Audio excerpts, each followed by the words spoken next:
अक्षय नवमी कथा। जब शंकराचार्य ने एक गरीब के घर स्वर्ण वर्षा की। एक बार जगत गुरु आदि शंकराचार्य भिक्षा मांगने के लिए कुटिया के सामने रुके। वहाँ एक बूढ़ी औरत रहती थी जो अत्यंत गरीबी और दयनीय स्थिति में थी। शंकराचार्य की आवाज़ सुनकर वह बूढ़ी औरत बाहर आई और उसके हाथ में एक सूखा आंवला था। वह बोली, हे महात्मा, मेरे पास इस सूखे आंवले के सिवा कुछ भी नहीं है जो मैं आपको भिक्षा में दे सकूं। शंकराचार्य को उसकी स्थिति पर दया आ गई और उन्होंने उस समय उसकी मदद करने का निर्णय लिया। उन्होंने अपनी आंखें बंद की और मंत्र रूपी 22 श्लोक बोले। यह 22 श्लोक कनकधारा स्तोत्र कहलाए। जो श्लोकों को सुनकर माँ लक्ष्मी प्रसन्न हुई और प्रकट होकर दिव्य दर्शन दिए और कहा कि शंकराचार्य, इस औरत ने अपने पूर्व जन्म में कोई भी वस्तु दान नहीं की है।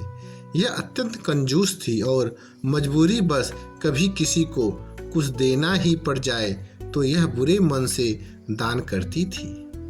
इसलिए इस जन्म में इसकी यह हालत हुई है।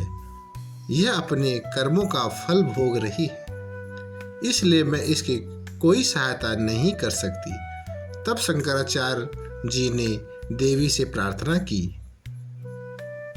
हे देवी, इसके पूर्व जन्म में अवश्य दान धर्म नहीं किया, लेकिन इस जन्म में इसने पूर्ण श्रद्धा से मुझे यह सूखा आंवला भेंट किया है।